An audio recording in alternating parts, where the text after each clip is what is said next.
Assalamualaikum warahmatullahi wabarakatuh.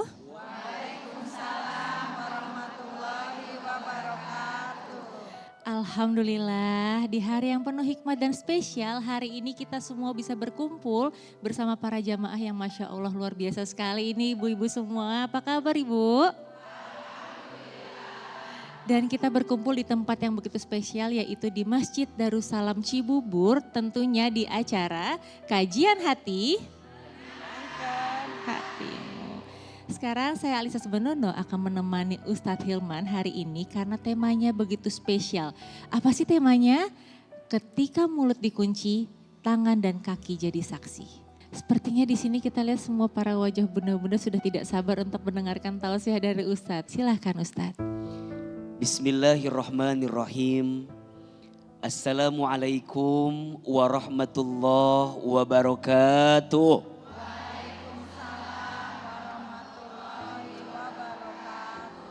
Bunda,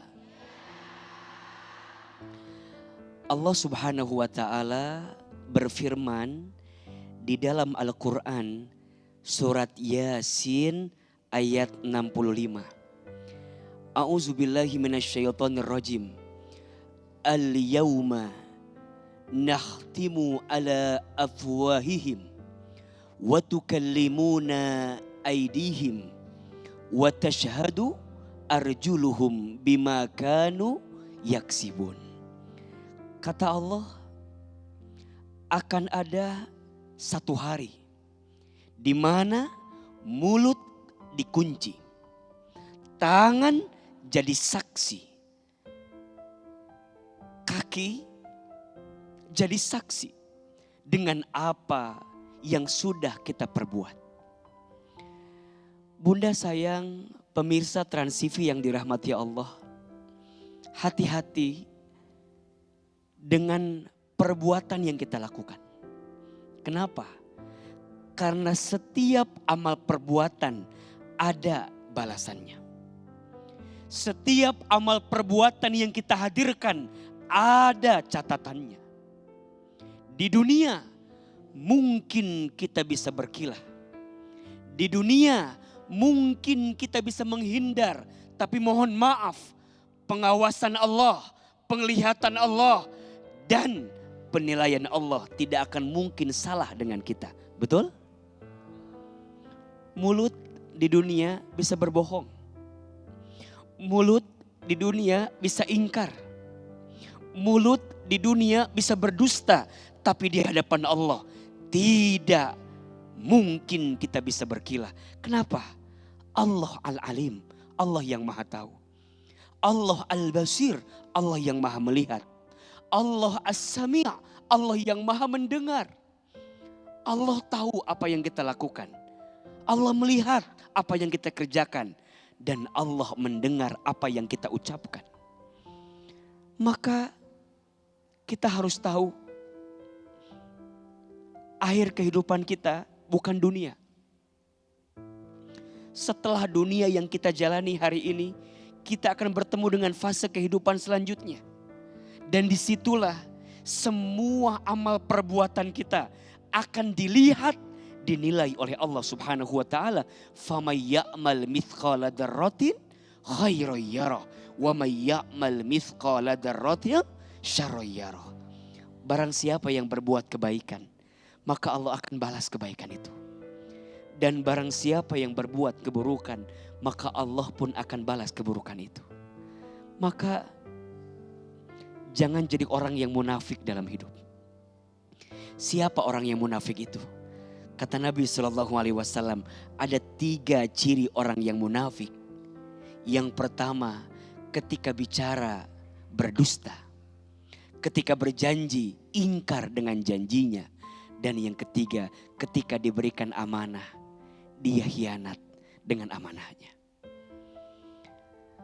Apa yang kita lakukan di dunia akan jadi ukuran seperti apa kehidupan kita di akhirat. Dunia ini memang sebentar, tapi walaupun sebentar ternyata menentukan seperti apa balasan yang panjang di akhirat.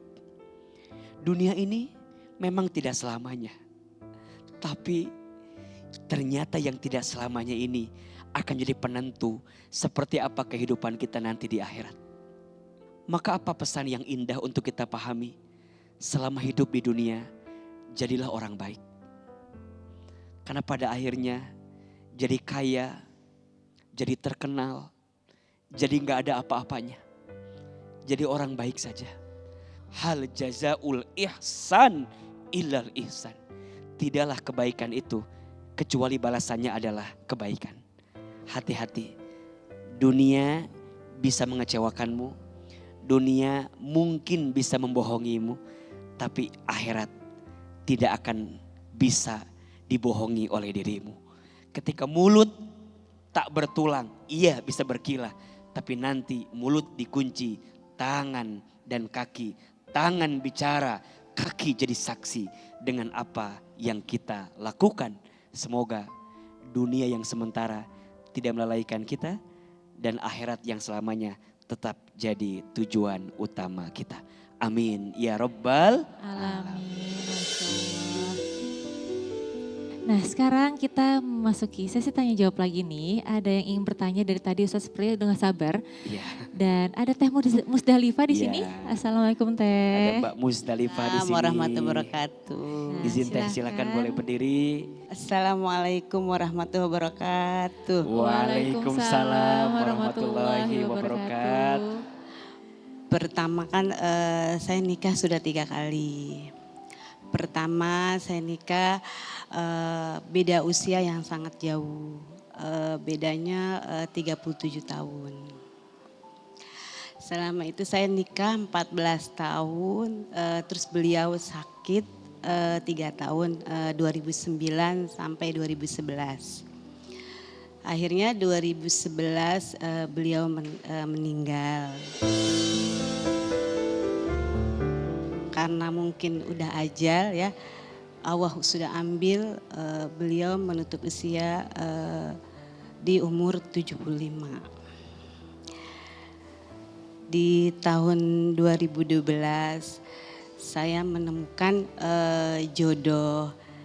Sudah tahu ya semua ibu-ibu, saya menemukan jodoh ya seorang entertainer. Tapi Allah kasih ujian lagi di rumah tangga saya sampai 2015 awal saya bercerai.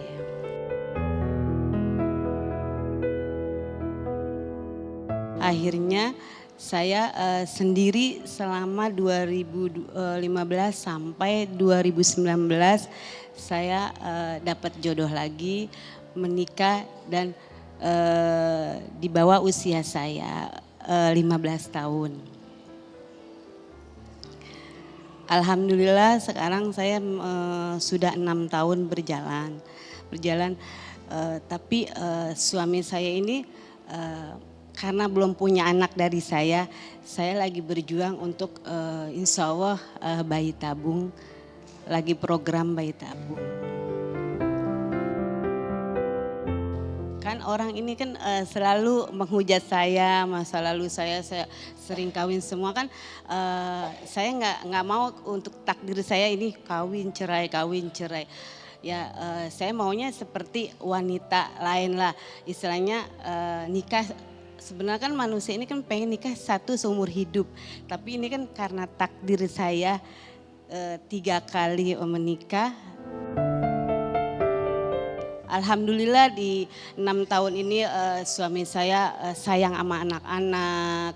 Sama saya juga saling menghormati, saling menyayangi. Selalu kayak suami itu selalu mengarahkan yang baik ke saya. Alhamdulillah. Saya minta doanya ke Ustadz, jadi gimana caranya biar saya bersama dengan suami ini sampai sehidup akhir, pokoknya sampai tua dan nenek gitu.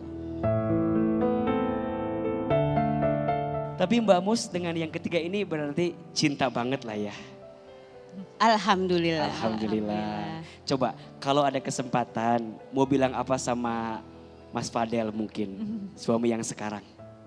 Alhamdulillah selama 6 tahun selalu, walaupun saya belum dapat anak, mudah-mudahan dengan program bayi tabung ini mudah-mudahan Allah izinkan, Allah kasih buat kesenangan suami saya, Allah bahagiakan rumah tangga saya, mudah-mudahan selalu menjaga perasaan saya, mudah-mudahan selalu istiqomah dalam rumah tangga ini. Amin. Bunda, Iya, Aa. ada 2 hal yang tadi beliau sampaikan ke Ahilman. Yang pertama, Aa, gimana cara saya menanggapi komentar negatif dari netizen tentang kisah hidup saya. Beliau bilang kalau boleh milih mah juga saya nggak mau kayak begini, Aa, gitu ya. Ya kan maunya nikah juga sekali, cukup, langgeng, kan maunya begitu. Tapi kan takdirnya harus begini ya, gimana ya? Nasihat AA, Mbak Mus, jangan terlalu sakit hati dengan penilaian manusia. Iya apa iya? Kita tidak bisa menyenangkan semua orang. Setuju? Pasti akan ada saja orang yang tidak suka dengan kita. Maka surga tidak terletak pada mulut manusia. Surga tidak terletak pada penilaian manusia. Tapi surga terletak pada penilaian siapa? Allah. Selama kita berjalan di jalan kebaikan, jangan terlalu fokus dengan penilaian manusia. Ada yang suka berbusa, namanya deterjen. Ada yang suka komen, namanya netizen. Lurus aja, istiqomah dengan kebaikan. Bukankah satu kali ada kisah Luqmanul Hakim dengan anaknya? Luqman naik himar dengan anaknya. Luqman naik himar berdua sama anaknya. Ada yang komen tidak? Ada. Himar itu bentuknya kecil, ukurannya kecil. Apa kata orang? Ya Allah, kasihan itu himar ditunggangi oleh 2 orang. Kata Luqman, nah sekarang kamu yang turun, bapak yang naik. Luqmannya turun, anaknya naik. Ada yang komen? Apa komennya? Anak durhaka sama bapak. Bapaknya turun, anaknya malah naik. Kata Luqman, nak gantian. Bapak yang naik, kamu yang turun. Ada yang komen? Bapak gak tahu diri. Anaknya kasihan malah turun. Kata Luqman, nak turun dua-duanya. Dituntun dua-duanya. Ada yang komen? Apa komennya? Punya himar bukannya dipakai malah dituntun. Itulah hidup. Betul? Fokuslah dengan yang mencintaimu. Jangan fokus dengan yang membencimu. Takdir itu bukan untuk disesali. Takdir itu untuk dipahami dengan ridho dalam hati. Setuju? Bukankah Mbak Mus, Allah kasih banyak kebahagiaan setelah banyak skenario hidup yang mungkin menyakitkan? Betul? Hikmah itu datangnya bukan di awal. Kadang hikmah datangnya di akhir. Setelah kita bisa memahami pelajaran yang Allah hadirkan. Lebih syukur dengan nikmat, lebih sabar dengan ujian. Tenang aja, badai pasti berlalu. Betul? Fa inna ma'al usri yusra, inna ma'al usri yusra. Yang kedua, saya mencintai pasangan. Harus seperti apa cinta yang terbaik? Islam mengajarkan kepada kita, cintailah pasanganmu karena engkau mencintai Allah Subhanahu wa taala. Betul? Jadi kalau ditanya bucin sama pasangan boleh atau tidak? Boleh. Kata siapa? Bucin sama pasangan boleh, tapi cintanya harus karena Allah. Maka Mbak Mus sekarang cinta sama suami harus cintanya karena Allah. Tapi kita belum dikasih keturunan. Beliau mau ikhtiar dengan bayi tabung, silahkan. Niatkan karena siapa? Allah. Kalau berhasil karena Allah. Kalaupun nanti mohon maaf tidak berhasil karena siapa? Karena Allah. Maka cinta karena Allah itu yang akan bikin awet. Awetnya cinta di rumah tangga, mohon maaf, bukan karena kelebihan dan kekurangan pasangan. Kelebihan kekurangan pasangan pasti ada. Kelebihan pasangan jadi ujian syukur, kekurangan pasangan jadi ujian sabar. Setuju? Kelebihan pasangan jadi pahala, kekurangan pasangan jadi penghapus dosa. Rumah tangga akan makin awet bukan karena banyaknya kelebihan dan tidak ada kekurangan, bukan. Tapi rumah tangga awet karena siapa? Allah. Maka tolong catat ini, 3 I yang harus dimiliki di rumah tangga agar makin awet. Bamus, ini nasihat sedikit saja. 3 I. I yang pertama, rumah tangga harus punya iman. Punya apa? Iman. Kalau ada apa-apa di rumah tangga balikin sama siapa? Allah. Ya Allah, itu pasanganku. Engkau tidak mungkin menitipkan dia kepadaku kecuali dia membuatku makin dekat denganmu. Kebaikan dia jadi makin syukur kepadamu, kekurangan dia pun jadi makin sabar. Bukankah Bunda bisa tahajud tiap malam kalau lagi diuji? Iya tidak? Doanya lebih panjang kalau lagi diuji. Sujudnya lebih lama. Doanya bisa nangis. Sok waktu gak diuji mah asa biasa-biasa aja kan? Jadi kadang kekurangan pasangan pun membuat iman kita makin yakin ke Allah. 2, ilmu. Rumah tangga harus punya ilmu. Banyak rumah tangga yang tidak bahagia bukan karena kurangnya cinta. Tapi kurangnya apa? Ilmu. Maka ngaji, hadir di majelis taklim, cara kita menambah ilmu rumah tangga. Dan yang ketiga, rumah tangga harus ikhlas. Harus apa? Ikhlas. Jangan paling merasa di rumah tangga. Rumah tangga itu bukan paling, tapi saling. Jangan paling, tapi saling. Kita berumah tangga bukan karenaku, bukan karenamu, tapi karena kita. Itulah rumah tangga. Titip salam buat suami Bamus, kuat, sabar, ikhlas. Insya Allah Allah kasih kebaikan dan kebahagiaan. Amin, ya Rabbal Alamin. Sebenarnya semua wanita kan, perempuan ini kan maunya 1 kali seumur hidup pernikahan. Ya mau gimana kalau kita marah sama Allah kan nggak bisa ya. Ya saya insya Allah saya jalanin. Ya pertama kan saya ditinggal meninggal, kedua kan perceraian. Yang ketiga ini saya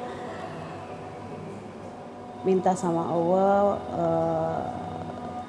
perpisahan sampai kakek nenek maut yang memisahkan. Perasaannya ya lega gitu, maksudnya apa yang orang selalu buruk sangka dengan saya, ya saya bilang lah sama Ustadz harus gimana. Tapi kata Ustadz nggak boleh marah, nggak boleh jengkel, nggak boleh, ya udah terima, minta sama Allah. Hanya Allah yang bisa tahu baik buruknya kita.